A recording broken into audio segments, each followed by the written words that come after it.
Hi everyone, मेरा नाम ऋषभ है और आज हम लोग इस वीडियो में बात करने वाले हैं अगेन जियो फाइनेंशियल सर्विसेज की। और अगेन अंबानी फैमिली की कंपनी है, सब बहुत अच्छे जानते हैं। और कम से कम इसके ऊपर मैं मिनिमम बता रहा हूं आपको 20 से 25 वीडियोस बना चुका हूं मैं ऑलरेडी, क्योंकि हर हफ्ते 10 दिन 15 दिन में इसके ऊपर मैं वीडियो जरूर से जरूर बनाता हूं। और आज इस वीडियो को बनाने का रीजन पता है क्या है कि 300 के ऊपर पहुंच गया था इसका स्कोर का मतलब है कि इसका जो प्राइस है 300 के ऊपर जा चुका था, ब्रेकआउट आ चुका था अच्छा खासा। और सबको अनुमान था कि अच्छी खासी रैली दिखाएगा। इनफैक्ट विद इन 1 ईयर और 2 ईयर 500 के आसपास जाने की उम्मीद थी और बहुत सारे बड़े एनालिस्ट इसे अच्छा खासा बाइंग रेटिंग दे रहे थे और कह रहे थे कि अब ये रुकने वाला नहीं है, रैली दिखाएगा। और मैं भी यही कह रहा था, मैं तो कॉन्टिन्यूअसली मैं तो यही बोलता चला आ रहा हूं। जब ये 200 के नीचे पहुंच गया तब भी मैंने कहा था कि स्टॉक में कोई बुराई नहीं। देखिए, मार्केट गिरेगी तो मार्केट के हिसाब से परफॉर्म तो इसे करना ही पड़ेगा, लेकिन ओवरऑल स्टॉक बहुत अच्छा है और बहुत सारे इसके रीजन भी मैंने आपको दिए थे। पर फिर से अब आप देखेंगे कि वो ब्रेकआउट टूट चुका है, ब्रेकडाउन हो चुका है। और अब करंट अगर मैं आपको इसका प्राइस बताऊं तो 288 289 के समथिंग आपको ट्रेड करता हुआ नजर आएगा। और खास चीज ये है कि क्या ये स्टॉक प्राइस इसका बुरा है। सबसे ज्यादा जरूरी चीज जो है ना जानने के लिए वो यही है कि क्या इस स्टॉक प्राइस पर इसमें एक बाइंग अपॉर्चुनिटी नहीं बन रही है। सबसे ज्यादा इंपॉर्टेंट चीज ये निकल कर आ रही है मेरे हिसाब से। क्यों? क्योंकि स्टॉक अभी भी Jio financial services Ambani family owner, normal सी बात है कि ओनर बहुत जबरदस्त, मैनेजमेंट बहुत जबरदस्त, जितने सारे अप्रूवल्स चाहिए ऑलमोस्ट सारे मिल चुके हैं। सिर्फ और सिर्फ एक अप्रूवल बचा हुआ है और वो अप्रूवल क्या है हम सब बहुत अच्छे से तरीके से जानते हैं। क्या अप्रूवल है? ब्रोकरेज बिजनेस को सिर्फ और सिर्फ अप्रूवल अभी तक सेबी ने नहीं दिया है। इनके बाकी सारे अप्रूवल इनको मिल चुके हैं। म्यूचुअल फंड का बिजनेस ऑलरेडी इन्होंने स्टार्ट कर दिया था। Jio BlackRock mutual fund business जो था इनका ऑलरेडी स्टार्ट हो चुका है। साथ ही साथ जियो ब्लैक रॉक की जो इनकी सब्सिडरी थी, इसे इन्होंने एक एडवाइजर अप्रूवल भी इन्हें ऑलरेडी मिल चुका है। एडवाइजर अप्रूवल क्या होता है कि अब ये किसी को एडवाइस दे सकते हैं। देखिए, आप अगर इन्वेस्टमेंट करना चाहते हैं तो आप इनसे एडवाइस लेकर इन्वेस्टमेंट कर सकते हैं, कोई बुराई नहीं। क्योंकि मैं सब हर वीडियो में ये बोला करता हूं कि मैं सिविल स्टेट नहीं हूं, तो अगर आप कोई बाय सेल कॉल लेना चाहते हैं तो अपने एनालिसिस के ही बेसिस पर लीजिएगा। तो वो फाइनेंशियल एडवाइजर, अगर आप अपने फाइनेंशियल एडवाइजर से सलाह के बेसिस पर भी ले सकते हैं, तो वो फाइनेंशियल एडवाइजर बन चुके हैं ये लोग। जियो ब्लैक रॉक का जो सर्विस है वो अब एडवाइजर सर्विस भी प्रोवाइड करेगी कि आपको बताए कि आपको कहां इन्वेस्टमेंट करना चाहिए, कैसे इन्वेस्टमेंट करना चाहिए, मतलब आपका इन्वेस्टमेंट पोर्टफोलियो वगैरह बनाने का काम भी कर सकते हैं। लेकिन उसके लिए जैसे मैं आपको एडवाइस देता हूं, लेकिन खैर मैं सिविल रजिस्टर्ड नहीं हूं, तो आप मेरी एडवाइस मानिए या ना मानिए वो आपके ऊपर है। और खास चीज है कि मेरी एडवाइस के बेसिस पर आप कॉल नहीं ले सकते, लेकिन अब इनकी एडवाइस के बेसिस पर आप कॉल ले सकते हैं। और खास चीज है कि मुझसे आप पाएंगे क्या?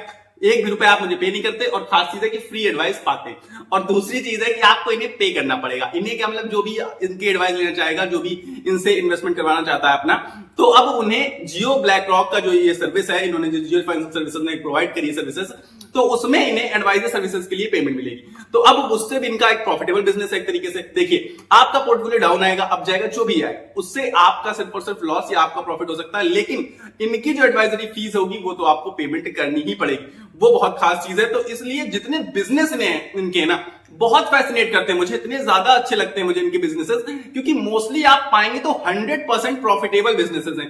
सारे के सारे बिजनेस जो भी अभी तक इन्होंने स्टार्ट किए हैं, सिर्फ एक लोन सेगमेंट का जो इनका बिजनेस है, मैं ये नहीं कह रहा हूं प्रॉफिटेबल बिजनेस नहीं है, 100% प्रॉफिटेबल बिजनेस है, लेकिन उसमें एक रिस्क साथ में आ जाता है कि यार अगर कंपनी डूब गई, जहां इन्होंने मतलब जिससे भी लोन प्रोवाइड किया वो कामकाज ठप हो गया, रद्द हो गया, बर्बाद हो गया, तब थोड़ा सा कहीं लॉस मेकिंग हो सकता है, कहीं लॉस आ सकता है। लेकिन वो भी आपको पता है कि 100 में से 1-2 ही ऐसे होते हैं जो बर्बाद हो जाते हैं, बाकी तो रिकवरी ऑलमोस्ट हो ही जाती है। ठीक, तो लोन सेगमेंट में एक ऑलवेज प्रॉफिटेबल बिजनेस ही है।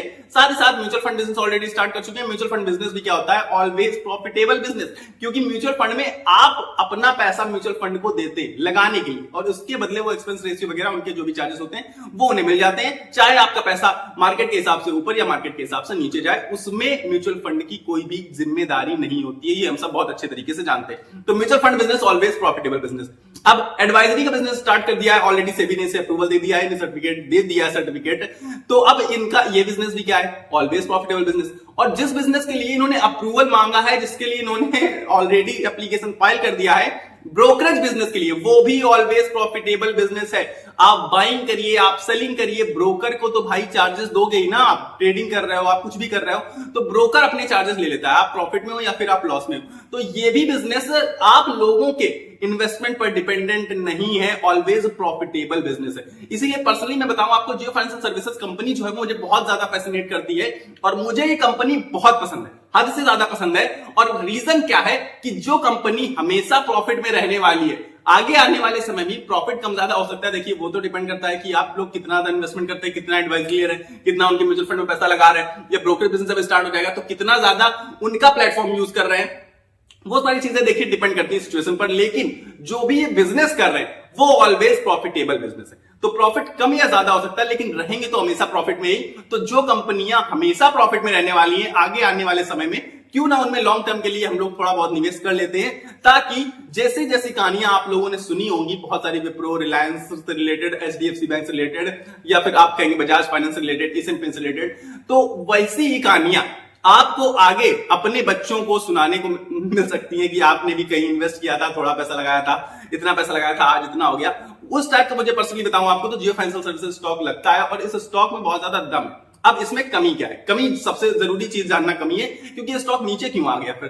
क्योंकि कमी सिर्फ और सिर्फ इसमें इतनी है कि इन्वेस्टर्स को यकीन नहीं। इन्वेस्टर्स को तो बहुत यकीन है, लेकिन इसमें आप पाएंगे तो मोटा मोटा पार्ट रिटेल इन्वेस्टर्स बहुत ज्यादा आ चुके हैं, बहुत ज्यादा। इनफैक्ट लगभग 24% के आसपास रिटेल इन्वेस्टर्स आपको इसमें मिलेंगे। और सबसे ज्यादा जो मोस्ट इंपॉर्टेंट पार्ट है ना, जब तक ये स्टॉक 500, 700, 1000 नहीं जाएगा, जब तक ये रिटेलर्स इसमें भरे रहेंगे। और रिटेलर्स लगातार सेलिंग कर रहे हैं, ये भी मैं आपको बताना चाहता हूं कि रिटेलर्स इससे लगातार निकलने की कोशिश कर रहे हैं, क्योंकि आप स्टॉक प्राइस जब नीचे आते हुए देखते हैं ना, जैसे ही ऊपर भागता है फिर नीचे आकर खड़ा हो जाता है। क्यों? क्योंकि जो सेलिंग आती है ना, ये रिटेलर्स की तरफ से आती है। बड़े इन्वेस्टर्स को पता है कि ये स्टॉक में कितनी दम है और ये कहां तक जा सकता है, लेकिन रिटेलर्स को इस पर भरोसा नहीं है, क्योंकि आप ओवरऑल उठाकर देखेंगे तो अभी भी ये स्टॉक काफी अपने ओवरऑल टॉप से 394 के आसपास टॉप बनाया था इसने, वहां से बहुत नीचे खड़ा है, अभी बहुत नीचे खड़ा है, और अभी भी रिटेलर्स का भरोसा नहीं जीत पा रहा है। सीधी सी बात, कुछ लोगों को बहुत अंधा भरोसा हो सकता है, लेकिन बाकी लोगों को लग रहा है अरे यार पी देखो कितना महंगा है इसका, कितने महंगे वैल्यूएशंस पर ट्रेड कर रहा है, जो कि मेजॉरिटी लोग बोलेंगे आपसे। और अगर आप अच्छे से एनालिसिस करेंगे तो आप पाएंगे कि हाँ भैया सच में पी तो बहुत ज्यादा महंगा है, इसका वैल्यूएशन टर्म में बहुत ज्यादा महंगा स्टॉक नजर आता है। तो आप फिर क्यों सजेस्ट करते रहते हैं, क्यों इसकी तारीफ करते रहते हैं? क्योंकि बिजनेस मुझे बहुत पसंद है ना, फाइनेंशियल अगर आपको बिजनेस पसंद है तो ही आप इसमें कदम रखिए। मैं आपसे नहीं कह रहा हूं कि आप जियो फाइनेंशियल सर्विसेज में उठा लीजिए, बाइंग कर लीजिए। मैं आपसे इतना कह रहा हूं कि अगर आपको इस बिजनेस की समझ है, आपको लग रहा है कि ये बिजनेस आगे चल के एकदम झंडे गाड़ देंगे ये लोग इस बिजनेस में, तो आप इस कंपनी में इन्वेस्टमेंट कर सकते हैं। कम करें ज्यादा करें वो आपके ऊपर डिपेंड करता है, लेकिन आपको अगर इस बिजनेस की समझ है, आपको बिजनेस फैसिनेट कर रहा है, आपको बिजनेस पसंद है कि हाँ इस बिजनेस की ग्रोथ है आगे, तब तो हम इन्वेस्टमेंट कर सकते हैं। बाकी हमें इन्वेस्टमेंट की इसमें सलाह नहीं दे रहा हूं मैं किसी को भी, पहली बात तो। दूसरी चीज मैं आपको ये बता देता हूं कि जियो फाइनेंशियल सर्विसेज का जो पी वाली प्रॉब्लम है वो आपको over the long period of time में सॉर्ट आउट होते हुए नजर आएगी। कि जैसे देखिए ब्रोकरेज बिजनेस की इन्हें मंजूरी मिलेगी, साथ ही साथ म्यूचुअल फंड का बिजनेस इनका ग्रोथ करेगा, ये जो एडवाइजरी बिजनेस है ग्रोथ करेगा, लोन सेगमेंट ग्रोथ दिखाएगा, वैसे वैसे आपको इसका पी धीरे धीरे धीरे धीरे करके कम आता हुआ नजर आएगा और पी बहुत डाउन आ जाएगा। एक टाइम पर आप देखेंगे ना, आज से 5 से 10 सालों बाद तो शायद 20, 25, 30 के आसपास ट्रेड करता हुआ नजर आएगा, जो कि बहुत कम है। और वही 5 से 10 साल ही मैं आपसे मांग रहा हूं। जो लोग भी इसमें इन्वेस्टमेंट करना चाहते हैं या फिर ऑलरेडी इन्वेस्टेड है या फिर इन्वेस्ट करने वाले, तो मैं आपसे बता देना चाहता हूं कि आप इसमें एक लंबा विजन रखिए, 5 से 10 सालों का। आपको इसमें 100% मैं आपको गारंटी दे सकता हूं कि मल्टी बैगर रिटर्न्स मिलने वाले हैं। ये तो कहीं भी नहीं गया, क्योंकि अभी मुझे पर्सनली लगता है, देखिए मोटा मोटा मैं आपको बता दूं तो लगभग 14% के आसपास अगर आपको रिटर्न मिलते हैं, एक ऑन एन एवरेज रिटर्न की बात कर रहा हूं मैं, जो कि उससे ज्यादा ये देगा ही देगा। खैर, अगर सिर्फ और सिर्फ 14% के रिटर्न पर आपको पता है कि 5 साल में आपका पैसा डबल हो जाता है, तो 5 साल में पैसा डबल का मतलब है कि स्टॉक प्राइस 300 तो हो जाएगा 600। एक मोटी मोटी बात बता रहा हूं मैं आपको, कुछ बहुत अजीब सा विजन नहीं दिखाने की कोशिश कर रहा हूं, अजीब सा विजन बताऊंगा आपको, भी एक फैसिनेटिंग स्टोरी बताऊंगा मैं आपको इसकी। तो मोटी मोटी बात बताऊंगा, 14% रिटर्न के हिसाब से 5 साल में पैसा डबल, यानी कि 600 के आसपास ट्रेड करता हुआ नजर आएगा ये स्टॉक। और अगले 5 सालों में फिर से डबल हो जाएगा, क्योंकि अभी 40% रिटर्न के हिसाब से हम लोग चल रहे हैं, तो 600 से हो गया 1200। तो अभी नेक्स्ट 10 इयर्स का अगर हम विजन लेके चलते हैं तो हो जाता है 300 से 1200, जो कि कितना है 4x रिटर्न से हमारे, जो कि आपको कोई भी एफडी, कोई भी बैंक वगैरह नहीं देंगे। इनफैक्ट आज एसबीआई ने अभी कुछ दिन पहले ही एसबीआई तो सिर्फ और सिर्फ सेविंग्स अकाउंट में 2.5% के ही रिटर्न्स देने स्टार्ट कर दिए हैं, जो कि बहुत ही गलत बात है। मुझे लगता है पर्सनली आप अपना पैसा डिस्ट्रॉय कर रहे हैं, क्योंकि आप इससे इन्फ्लेशन को भी बीट नहीं कर सकते। इसी वजह से आपको स्टॉक मार्केट में आना पड़ता है या फिर दूसरे तरीके देखने पड़ते हैं अपनी इन्वेस्टमेंट को, अपने पैसे को बढ़ाने के लिए। तो खास चीज ये है कि जियो फाइनेंशियल सर्विसेज मुझे पर्सनली बहुत ज्यादा फैसिनेट करता है, क्योंकि सिर्फ 14% रिटर्न के साथ भी ये 1200 खड़ा होगा आज के 10 साल के बाद। लेकिन ये वो स्टॉक नहीं है, ये वो स्टॉक है जिसने आपको पिछले 2 से ढाई महीनों में 50% के रिटर्न्स दिए थे। अभी हाल फिलहाल फिर से नीचे आ गया, I know it very well, कि 300 के ऊपर जब पहुंच गया था ना, तो 50% रिटर्न सिर्फ 2 से 3 महीनों में दिए थे।